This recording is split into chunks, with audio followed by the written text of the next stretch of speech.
Masih bersama saya Mas Hedi. Nah, kemarin kita part 1 untuk kendaraan Grand Max itu mengalami overheat. Kemudian part 2 kita ngambil cylinder head di dealer resmi Daihatsu. Nah, kali ini cylinder headnya kita sudah rangkai, sudah kita pasang di mobil Grand Max yang mengalami cylinder overheat. Di sini terlihat ya, sebelumnya kita harus skor dulu untuk valve-nya dan juga tappetnya yang kemarin kita bongkar jangan sampai salah pasang untuk posisi in atau egg, karena nanti jika celahnya itu terlalu longgar bisa menyebabkan suara dari engine itu akan semakin kasar karena tappet yang ada di sini itu kebalik. Nah, untuk timing chainnya sendiri juga jangan salah pasang karena bisa mengakibatkan engine tidak bisa hidup. Nah, ini tappet yang sudah kita pasang, kemudian camshaft, timing chain sudah kita pasang semua. Jadi nanti siap kita untuk pasang covernya dan juga dari intake manifold dan juga dari cover front case.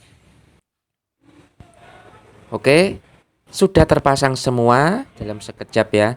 Kita tidak perlu melihatkan cara pasangnya karena kita hanya melihatkan ini bagaimana cara atau informasi bahwa kendaraan jika overheat akan mengalami kendala. Nah, jika sudah terpasang semua seperti ini, kita isikan oli, kemudian kita pasang semua dari air radiator juga.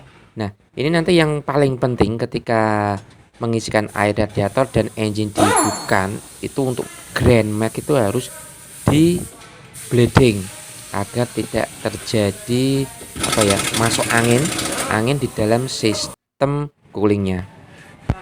Nah, ini untuk kendaraan Grand Max yang sudah kita pasang dan sudah kita nyalakan sebentar. Ternyata dari water pump itu mengalami kebocoran.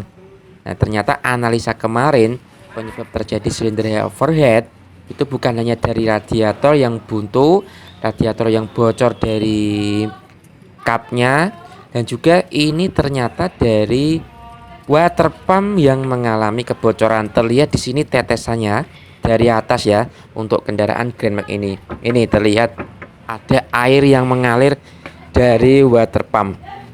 Nah, lihat mengalir dari atas, kita analisa, kita lihat, kita suloi, kita terangi, ternyata dari water pumpnya yang bermasalah. Jika mobil Anda mengalami hal seperti ini, ketika parkir, tiba-tiba di bawah itu ada tetesan air, itu harus waspada apakah itu dari water pump atau dari selang radiator atau dari sistem yang lainnya. Nah, ini terlihat dari water pump yang mengalami kerusakan kebocoran.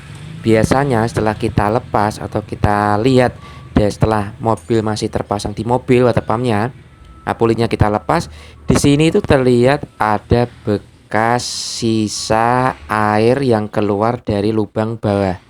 Nah, ini menandakan bahwa seal yang ada di dalam water pump itu masuk ke dalam bearing, akhirnya bearingnya nanti menyebabkan bunyi, airnya keluar, dan temperatur engine akan menjadi panas karena kekurangan air radiator. Terlihat ya, barang sepele kecil tapi bisa mengakibatkan engine overheat karena air radiator berkurang.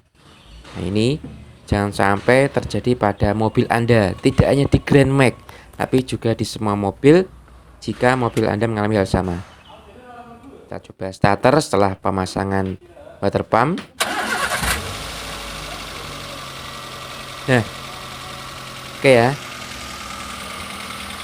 Nah, ini water pumpnya sudah terpasang dengan water pump yang baru, sudah kita ganti.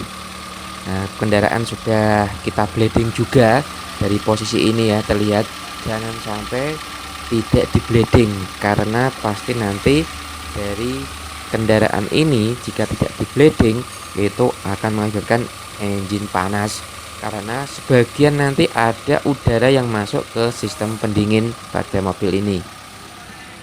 Jadi untuk semua mobil, bukan hanya Grand Max, kita harus periksa semua agar tidak terjadi kebocoran atau tidak terjadi engine overheat. yaitu pertama dari radiatornya. Radiator itu apakah ada kebuntuan atau tidak. Kemudian dari tutup radiatornya sendiri. Tutup radiator itu apakah nanti berfungsi baik atau tidak. Jika tidak berfungsi dengan baik, maka air akan mengalir ke tampungan, ya. Mengalir terus ke tampungan, akhirnya di tampungan itu menjadi penuh dan akan keluar kendaraan dari tampungan ini. Akhirnya nanti di radiator itu jumlah airnya berkurang yang menyebabkan nanti bisa menyebabkan untuk engine overheat. Nah, ini harus dikontrol terus di reservoir apakah airnya di posisi low atau di posisi full. Harus di antara dua itu agar diketahui bahwa sistem pendingin di radiator ini dalam keadaan normal. Itu jika terlalu penuh, airnya selalu penuh terus dan di radiator itu selalu kosong, nah kita ganti tutup radiatornya. Kemungkinan tutup radiator itu sudah lemah, ya. Oke bosku. Nah, yang perlu diperhatikan lagi adalah jika terjadi overheat atau panas, cek juga dari kipas radiator. Apakah kipas radiatornya berfungsi? Seperti ini kita cek dengan sebuah kain. Jika kainnya itu bisa ngelebat, menandakan bahwa kipasnya itu berputar sesuai putarannya. Berarti nyedot ya istilahnya, tidak dia mendorong tapi nyedot. Oke, demikian informasi mengenai trouble Grand Max. Jangan lupa subscribe.